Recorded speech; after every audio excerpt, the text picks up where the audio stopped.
Hey, friends, family. Um, we're here today to look at chapter 36 of the Tao Te Ching. And I will begin by, of course, reading from an interpretive translation to live by, translated by Regina Akers. So, chapter 36, I called Practical Paradox. And this is how I translated it. If you want to inhale, surely you must expand. Likewise, if you want something to weaken, first you must allow it to be strong. If you want to abolish something, certainly you must let it flourish. If you want to get something, undoubtedly you must give it. This is called subtle clarity. Meekness triumphs over force. Fish cannot escape a deep pool. Do not lead people astray by putting weapons on display. So I don't think we've looked at actual Chinese characters and my decisions about translating in a while, but in this case, I think at least the first two lines we do need to look at. And one reason is because I translated the first two lines differently than what is common. Now, of course, if you know anything about the Tao Te Ching, if you read, 10, 20, 30 translations, you're going to find that people make different decisions. We saw that even with chapter one. But there are sometimes decisions that are made that are more common, more accepted. And in this case, I didn't follow that with the first two lines. And so we're going to look at why. First of all, here are the first two lines from my translation. If you want to inhale, surely you must expand. And we can see that's the truth, right? See? Right? But that isn't the common translation. So let me share with you what a common translation is. And I'm using a very respected translation by Derek Lin. Let's look at his first two lines. If one wishes to shrink it, one must first expand it. So the second part of that is the same, right? I said, if you want to inhale, surely you must expand. He said, one must first expand it. So that's kind of the same. What's really different is the first part. Mine says, if you want to inhale. His says, if one wishes to shrink it. And again, that's fairly common. Not the only way of translating it, but fairly common. So I'm going to show you the Chinese characters. We're going to look at why I did this and what came from my contemplation of how I saw it differently. So these are the Chinese characters. This is the word for word translation that I came up with. Will want to suck of, must sure expand of. And of course, as we know, I translated that if you want to inhale, suck of, right? If you want to inhale, surely you must expand. Let's look at a dictionary. So these are the same characters, and these are the translations of those characters. Will, desire or want, long for or intend. I said will, want, to suck. Pretty clear. Will want to suck. And then of means, of course, that we're pointing back to all of this as we refer to what's coming next. So what's coming next refers back to everything we've just said. Will want to suck of, surely. Now, this next character, to become solid, solidify, or strength. In this case, when this character follows this character, it really just emphasizes this character. And in fact, let me show you another dictionary just to make that point. So we have here certainly instead of surely. We have certainly, must, will, or necessarily. Same as surely, really, though. And then here we have the hard, strong, solid. But notice assuredly is another definition. So assuredly, certainly, certainly, assuredly. Or if we go back to my translation, must surely, right? Must surely. So the two kind of emphasize each other. Again, if we take the second character as emphasizing the first character, assuredly, we have surely, assuredly, right? And I use the must, surely. Um, so they just kind of go together, having that same meaning that this is very important, that this is surely, or this is very solid, that this is undoubtedly or assuredly, right? So again, so far we have will want to suck of, must sure, or must surely, or must assuredly. And then we have stretch, extend, or expand, and then another of.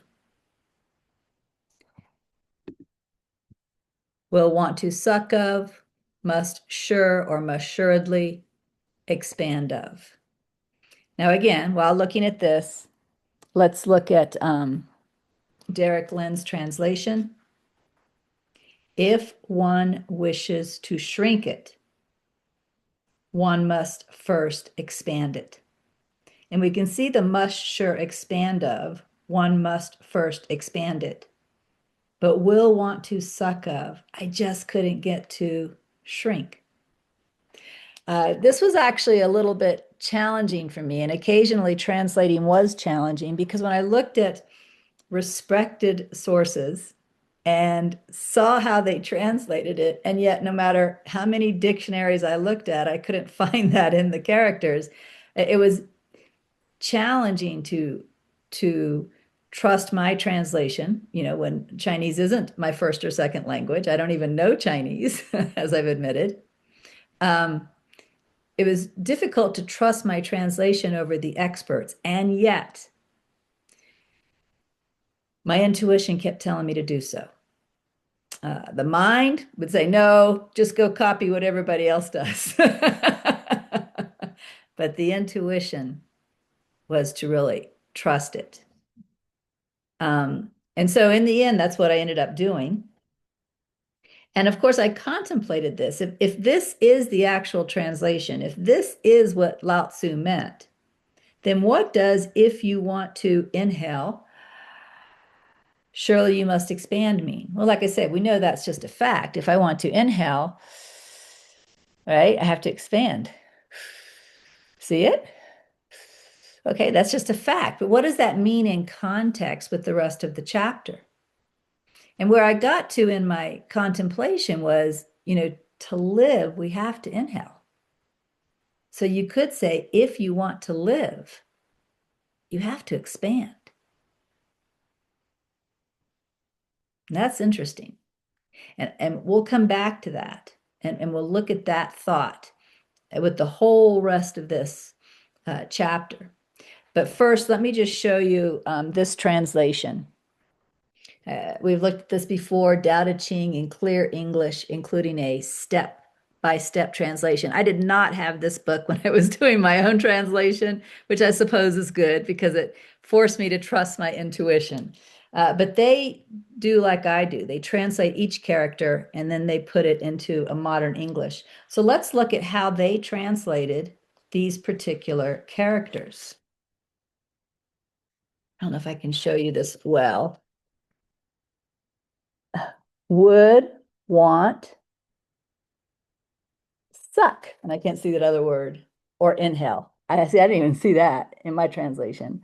Would want, suck, inhale it.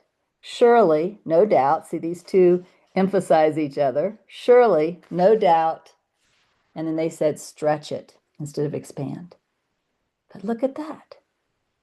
These people, one of which is, of course, Chinese. See? These people came up with the same translation I did. Now, I didn't know this then because I bought this book later. Um, but they came up with suck, and they even came up with inhale, which is how I interpreted suck.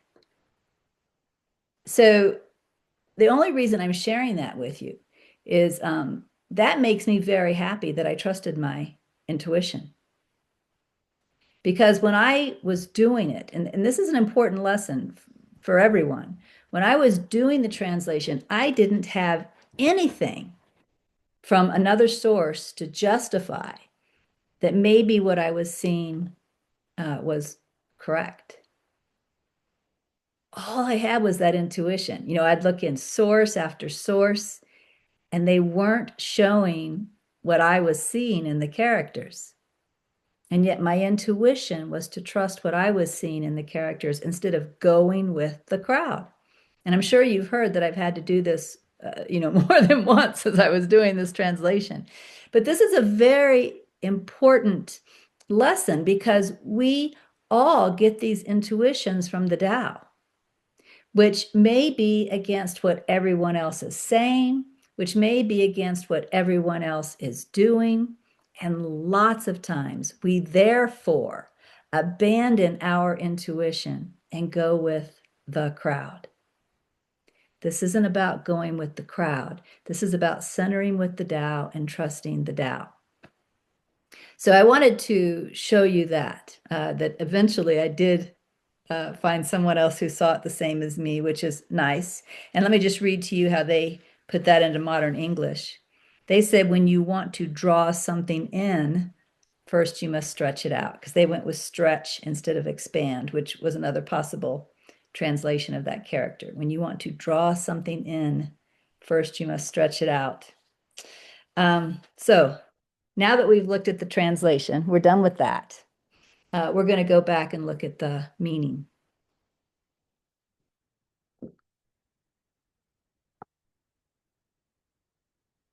So here we go.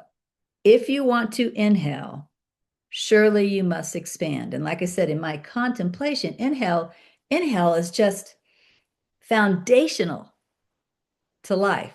Right? And we could not live if we did not breathe. Do you agree with that statement?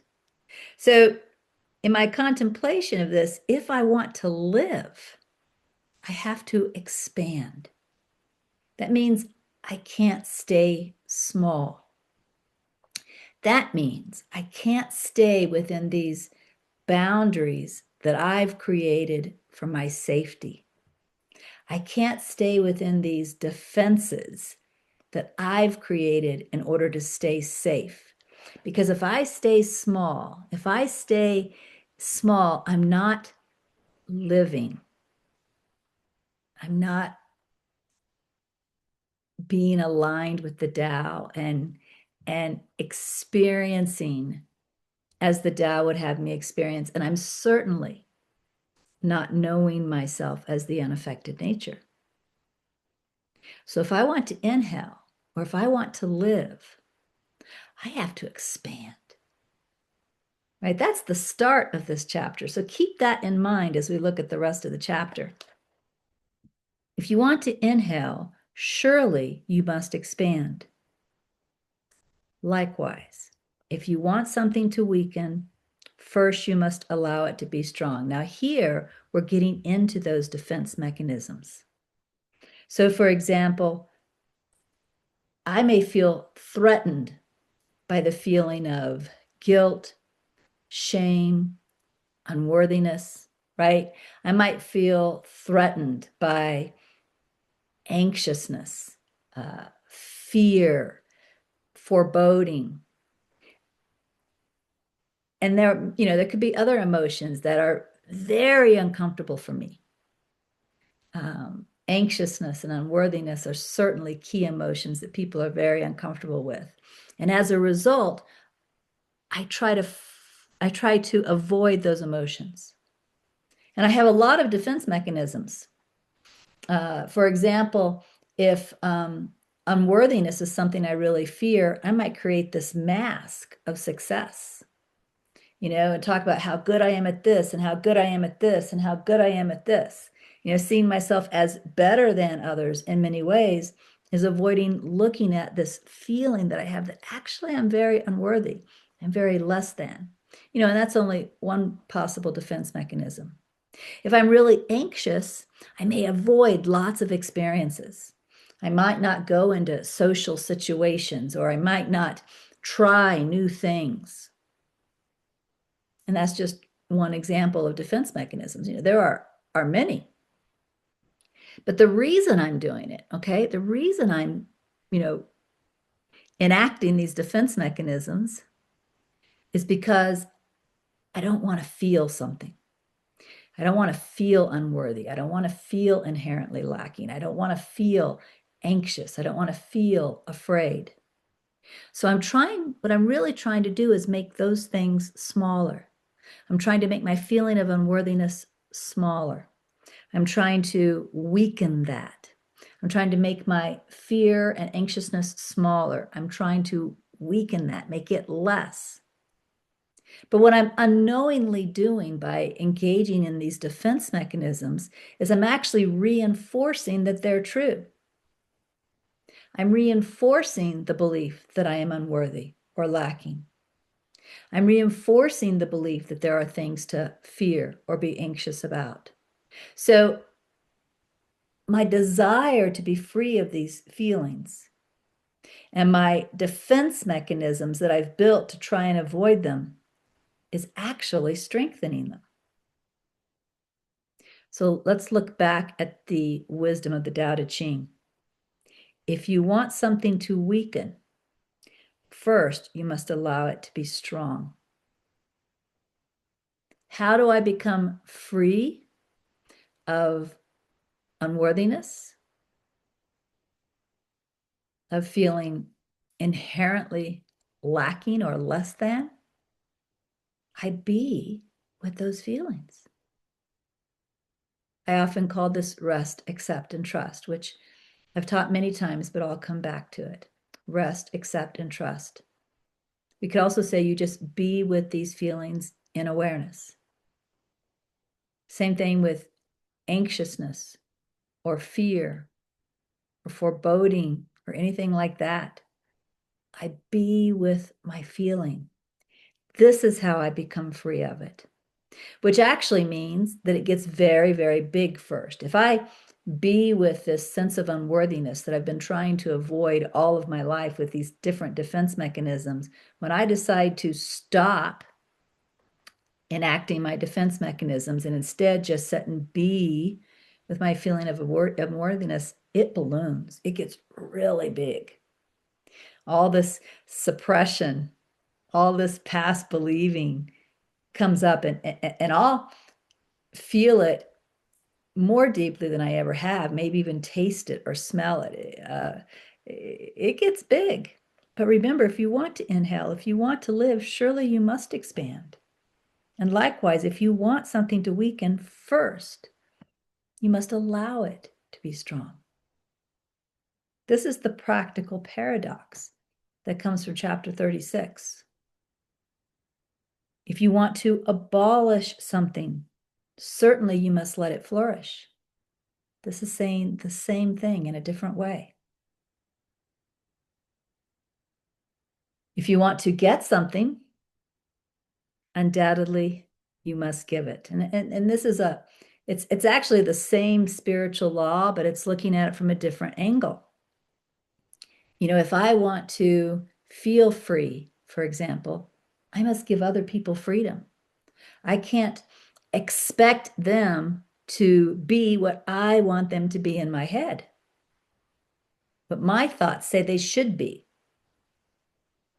I need to give them the freedom to follow their own path, their own thoughts, their own guidance, make their own mistakes. In order for me to feel free, I have to give freedom, as one example. This is called subtle clarity. Let's read that subtle clarity again. If you want to inhale, surely you must expand. You can't stay small in these boundaries that you've set up for your safety.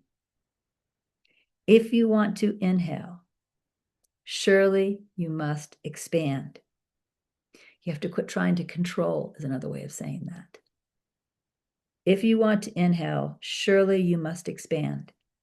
Likewise, if you want something to weaken, first you must allow it to be strong. If you want to abolish something, certainly you must let it flourish. If you want to get something, undoubtedly you must give it. This is called subtle clarity. Meekness triumphs over force. The way Jesus said that in what we call the Sermon on the Mount was, the meek shall inherit the earth. Do you remember that? Meekness triumphs over force. Fish cannot escape a deep pool.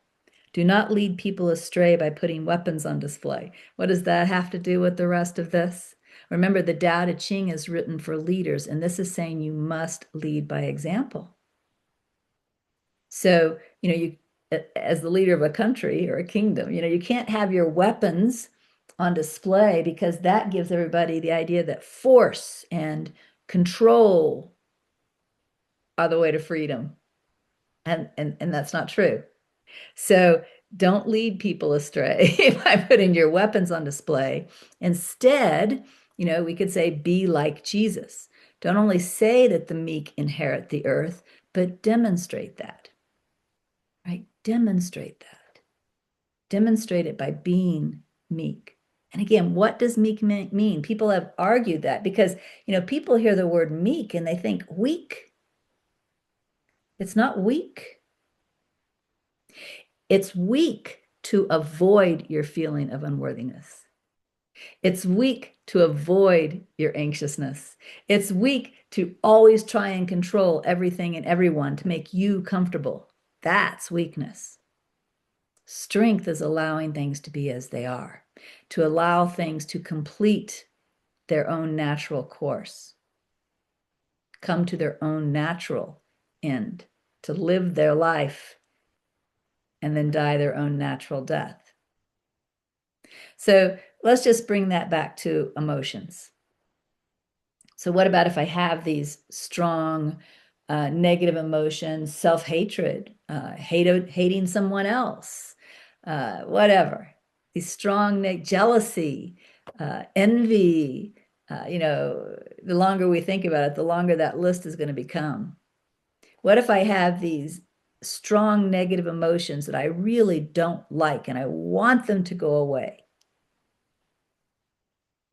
Well, if you want something to weaken, first you must allow it to be strong. If you want to abolish something, certainly you must let it flourish. And again, the way you do this is by what I call rest, accept, and trust.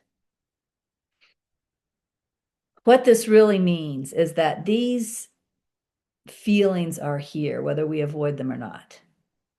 And they're driving us in ways we're unaware of. For example, anxiousness might keep us from trying new things or keep us away from social situations, right? They're driving us in ways that we aren't aware of, which really aren't healthy ways of being driven.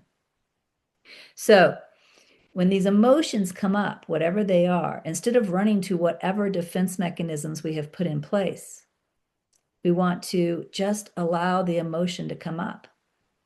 And the best way to do this is in a quiet place, because we don't want to act on them. We don't want to act on them at all if we can avoid it. We just want to be with them. That's different. Acting and being are not the same thing. So what I learned from within, from inner wisdom, is what I call rest, accept, and trust. It was a 3-step process to allow myself to be with difficult emotions. Rest means rest the mind. Now, what's typically happening whenever you have difficult emotions is there's a story running in the mind. If I'm feeling deeply unworthy, I could have just made a mistake. And in fact, I just made a mistake recently that's going to affect a lot of people. And maybe I shouldn't talk about it on video because it hasn't been announced yet, but I did. I made a mistake and it's going to affect a lot of people.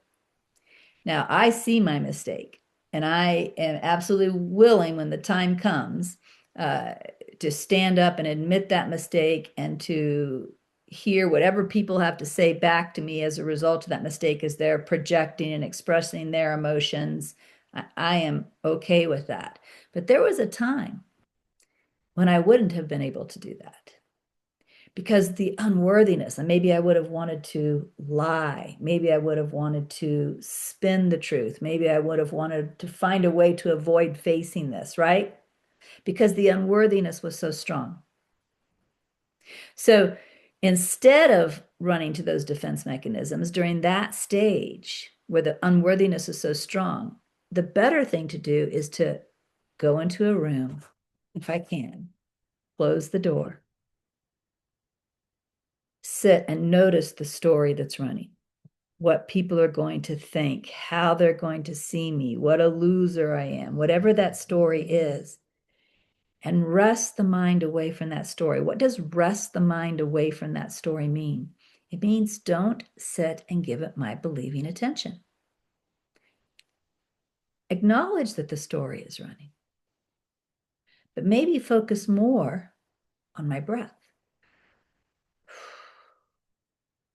Acknowledge that the story is running, but maybe focus more on there must be another way to see this beyond this story.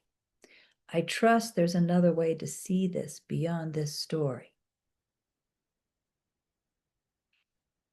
Notice that the story is running, but maybe if I have the intelligence to do so, notice that the story is talking about the future. The story is talking about thoughts in other people's minds. The story is actually imagination. It's about what hasn't happened yet. It's imagination spawned by the realization that I made a mistake.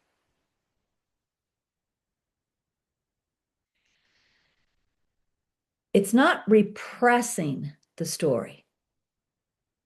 It's resting away from the story. If you know how to just rest back in awareness, if you meditate, you know how to rest back in awareness and just watch thoughts go by like a parade, that's an example of resting. I used to use healthy self-talk to rest away from the story. And, so I might do something like this. I might say, okay, breathe. Watch my breath, breathe. Notice the mind is going crazy. The mind is in a tizzy. The mind is spinning.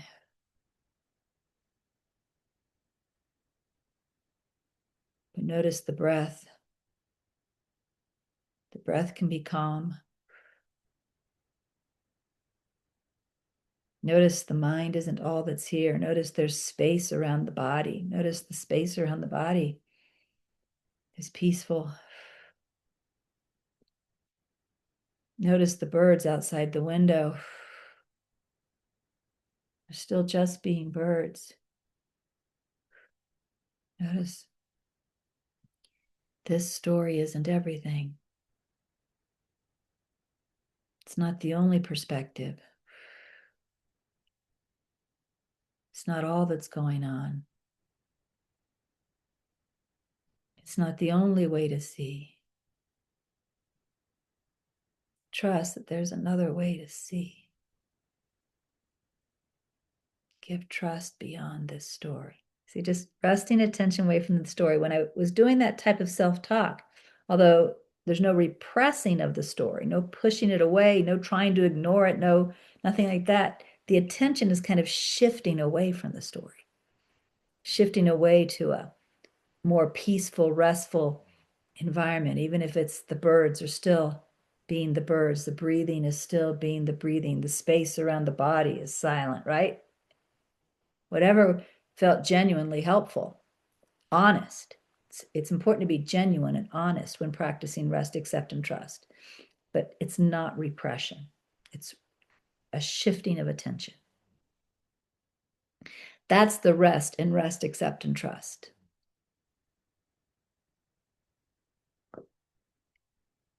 Accept is really just accepting everything. You accept, oh, you've already done this with the rest. You accept that the story is running in the mind. You accept that those thoughts are here because they are.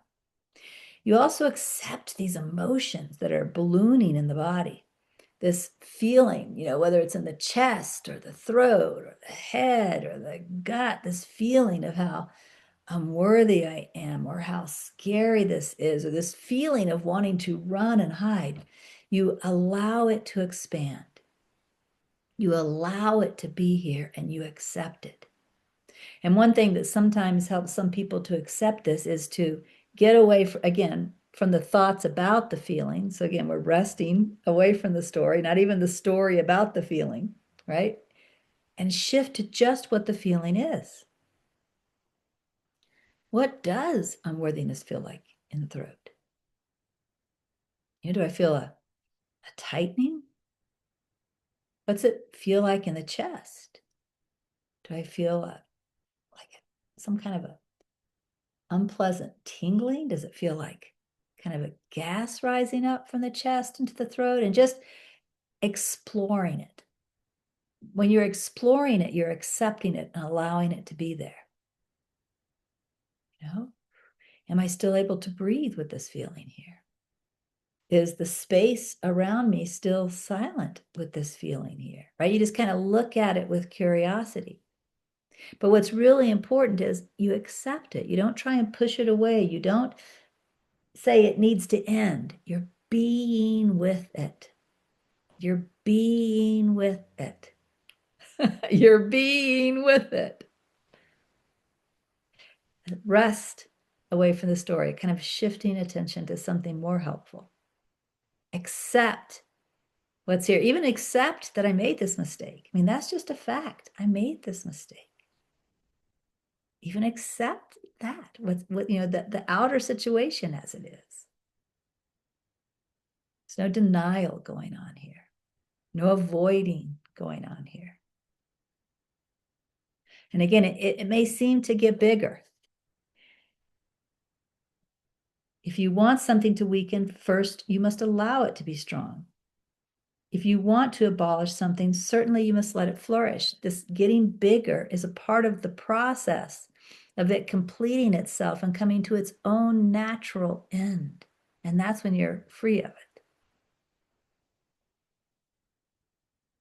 Rest, accept, and then trust. Trust is simply trusting that this is healing. This is the process of freedom. This is the process that sets me free from being driven by being afraid of emotions, from being driven by defense mechanisms, from having to lie to myself and others, from having to stay small and avoid life.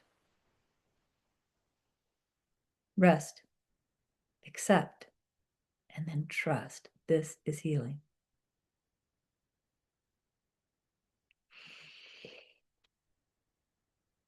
If you want to inhale, if you want to live, surely you must expand. Likewise, if you want something to weaken, first you must allow it to be strong. If you want to abolish something, certainly you must let it flourish. If you want to get something, acceptance, maybe you want to be accepted as you are, undoubtedly you must give it. You have to accept others as they are. This is called subtle clarity. Meekness triumphs over force. So this is meekness, allowing things to be as they are. This is meekness. And trust me, it takes a lot of strength to be meek under this definition. So it's not weakness. Meekness triumphs over force. Fish cannot escape a deep pool. Do not lead people astray by putting weapons on display, or lead by example. Be meek. accept things as they are, allow things, and trust all things. That's meekness, which takes a lot of strength. All right, let's look at another translation, and we'll go ahead and look at Derek Lynn, who did translate those first couple of lines in the traditional way. And it just does fit with the whole process. It's just not what I saw in the Chinese characters. If one wishes to shrink it, one must first expand it. If one wishes to weaken it, one must first strengthen it. If one wishes to discard it, one must first promote it. If one wishes to seize it, one must first give it. This is called subtle clarity. The soft and weak overcome the tough and strong. Fish cannot leave the depths. The sharp instruments of the state cannot be shown to the people. So as you can see, very similar translation. So the assignment obviously would be to practice this, to pay attention to when you're trying to defend against feeling and emotion. Pay attention, whether it's telling somebody else off, gossiping about someone, avoiding a situation, overpowering someone else with your anger, trying to put forth a mask, how you're better than everybody else, whatever. Start paying attention to notice your defense mechanisms. Notice the ways that you try to avoid feeling emotions. And see if instead of that, you can go into a room, close the door, practice, rest, accept, and trust. Maybe watch this video again, right? Watch this video again for the motivation. And then practice, rest, accept, and trust. Now, some people confuse rest, accept, and trust with white knuckling it. It's not white knuckling it. White knuckling it, there's a thought in the mind, I cannot bear this. That thought's not true. You can do this. You can bear this. You can set and allow emotions to arise. Remember, instead of white knuckling it, you're exploring what the emotion feels like. You're noticing the breathing is still happening. The space around you is still silent. You might even notice the feet are fine. I remember one person once was feeling very unworthy, and she talked about how it was all right here in the trunk of her body. And I just asked her, well, how are your feet? Her feet were fine. Yeah, that was the beginning of her being able to allow what was going on in the trunk of the body. The feet are fine.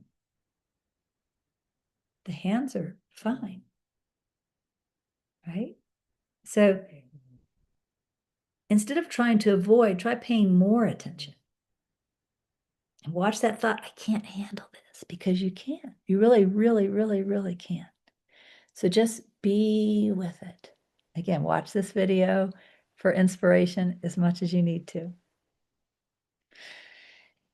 And that's it. I'm going to let you go. I'll see you next time for, I guess, chapter 37. Bye.